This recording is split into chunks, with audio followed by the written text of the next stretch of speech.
Mundo do Borim é hoje o meu primeiro programa, as descobertas na Sanga da Bica e os mistérios, aqui em São Gabriel. Que nós estamos chegando, né? Estamos chegando na Sanga da Bica, eu e os meus amigos, parceiro, e nós vamos mostrar agora o forno de cal feito para os jesuítas na época. Aí está o forno de cal, feito na época pelos jesuítas. Eles usavam muito cal para fazer essas construções antigas. Aí um forno de cal, e ali onde que aparecem essas pedras aí, elas eram construídas, umas pedras grandes, que aí devia ter uma ruína, depois fizeram uma casa. Então aí aparece o cal feito que eles usavam para fazer tipo de massa. Seria, em vez de usar o cimento, usavam o cal para fazer essas construções. Isso veio de fora, né, Marcos? Isso aí veio. Os jesuítas trouxeram. Não, a gente não sabe a localidade que também aqui na subida do Bonfim ali tinha um negócio de cal também ali. Então não sei se sabe se é dali, de algum lugar. E aqui nós vamos mostrar para vocês uma árvore, o cacá, uma árvore muito tensa, porque ela abraçou com o tempo, ela abraçou esse forno de cal, e ela fez uma trançada na própria raiz. Ela é interessante, como se diz, sinistro. É uma imagem que tu olha assim, ó, é bonita e ao mesmo tempo ela é um pouco assustadora, porque ela abraçou esse forno de cal. É uma árvore bem diferente, né, Marcos? Isso aí eu nunca tinha visto assim abraçado numa casa, por exemplo. E ela com o tempo, né? Agora depois nós vamos descer para conhecer a ponte do Império. A ponte do Império de pedra. Embaixo, né? Mais embaixo. Agora mais embaixo. Naquela descida lá, né? Lá onde está aparecendo, mais ou menos. O Cacá teve junto, o Rodrigo também teve junto, sim, né? Eu tive junto lá. Aí nessa ponte de pedra do Império, era uma ponte que vinha a primeira entrada, porque a gente teve informações de pessoas mais antigas. A gente sempre pega aquela informação de pessoas mais antigas que contam a história. Então nessa história a gente conta que ali era a primeira entrada de São Gabriel, que era um pequeno povoado. São Gabriel era um pequeno povoado. E passava pela ponte para chegar no povoado. Mas era 6 horas da tarde, fechava-se os portões do pequeno povoado. Então, aí ninguém entrava e ninguém saía da cidade. E o pessoal ficava acampado perto dessa ponte de pedras. E ficava acampado ali. Tinha a sanga, tinha uma água limpa para tomar água. O cavalo chegava, tomava água. E tinha um poço ali também que tomava água. E conforme o tempo, passar do tempo, fizeram também uma cacimba aí, o que dá nessa imagem mostra que ela tá a cacimba aí.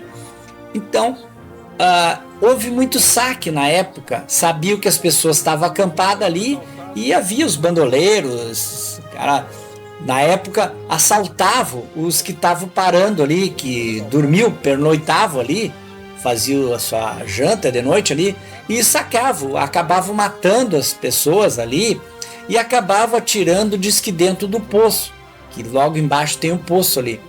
É muito tensa essa história aí. Essa aí que tá começando a aparecer agora é a ponte, né, Marcos? A ponte. Aí embaixo. Até nasceu as árvores também na volta da ponte, né? Toda de pedra. Toda de pedra. Toda calçada de pedra, né? Devia ser aquelas pontes arqueadas ainda da época do Império, né? Certo. E do lado tem o poço. E o projeto que eu queria fazer muito era voltar essa ponte, pegasse umas madeiras e botasse em cima da ponte para fazer o caminho de Sepete-Araju, que dali fazia a trilha e ia até onde que está o monumento Sepete-Araju, que na história fala que Sepete-Araju morreu aí, foi morto aí, né? Ele morreu na Sanga da Bica, ele tombou na Sanga da Bica, né? Algum lugar aí que... E fala muito, Cacá, que na época os jesuítas desceram com carretas, com moedas, e talvez esteja nessa sanga aí o tesouro ainda que ninguém achou. Ah, pode ter algum tesouro enterrado na Sanga da Bica. Sanga. O professor Beraldo também contou essa história aí do tesouro da Sanga da Bica. Até é um vídeo nosso. Que um soldado também sonhou e foi lá e disse que quando foi perto, disse que teve algumas assombrações e acabou não encontrando. Conta a história.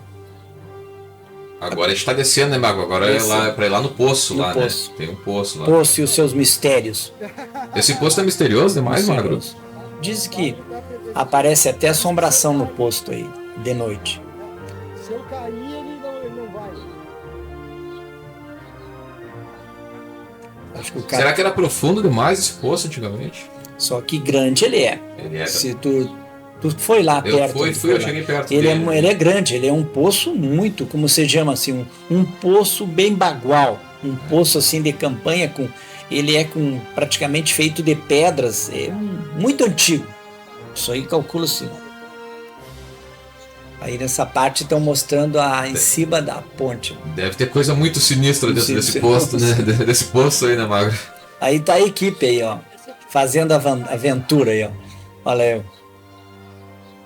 Aí o Cacá.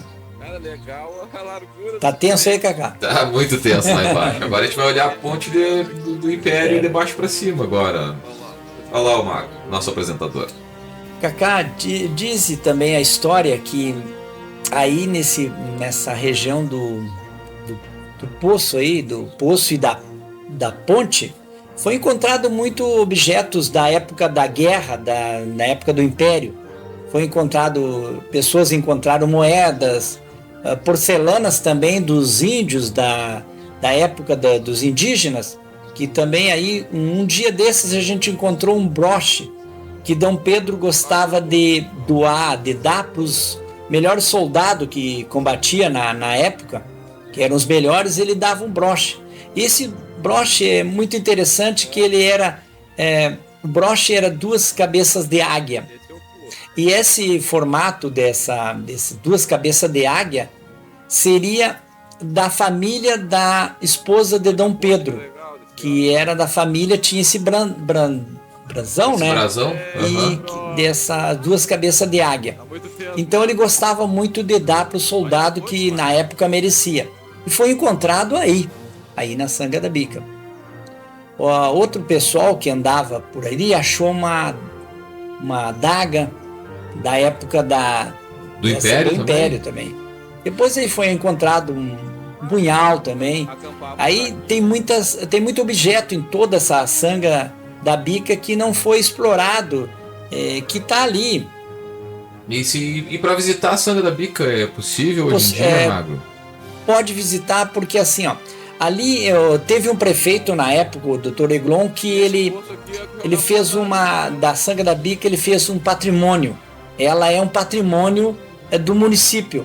Foi na época feito o patrimônio da Sanga da Bica. Então existe num livro que tem sobre Sepete Araju, existe o número do protocolo que foi feito o tombamento, que se chama. É uma lei municipal, então. Ela é um patrimônio histórico municipal. Agora ali o Rodrigo tá olhando dentro do poço lá. Agora eu passo o celular para ele agora nesse momento, eu acho. Esse poço é muito tenso, Mago. Deve ter muita coisa aí. muita coisa estranha lá dentro, né? E o Cacá, e além disso, que nessas imagens não aparecem, tem mais assim, ó, tem as furnas dos índios e tem uma caverna ali perto dos índios. Então nessa sanga tem muita história, muitas histórias ainda para ser contado. Mas o importante era de tudo isso fazer a trilha, que as pessoas entrassem ali, passassem por cima da ponte e passassem sobre aquelas árvores gigantescas que tem ali, a fauna, uma natureza impressionante, e ia até o monumento Sepete Araju. Seria uma atração turística para um município fantástico. Realmente, né? Fazer uma trilha de visitação da Sanga da Bica ali, né? Mostrando os principais pontos dali. Seria muito, muito, muito bom. Realmente. Esse é um projeto que tu nunca apresentou nem para nenhuma autoridade, Magro, essa ideia aí? Olha, já foi apresentado várias vezes, mas não há interesse de nenhuma administração. O Beraldo disse a mesma coisa. Ele disse que aqui em São Gabriel a história é bem esquecida, assim, ela não é muito, como eu vou dizer, ela não é tão apreciada, né?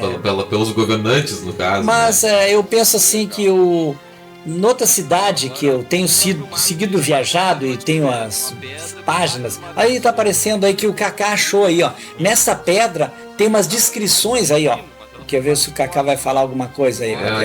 Tem uma cruz, eu vi uma cruz desenhada na pedra ali, tem mais uns riscos ali que parece que tem umas marcações. Aí prova mais uma vez, Kaká, que a presença dos índios, dos indígenas na época, como ali é considerado que morreu Sepete Araju, algumas descrições, talvez até descrições de algum tesouro.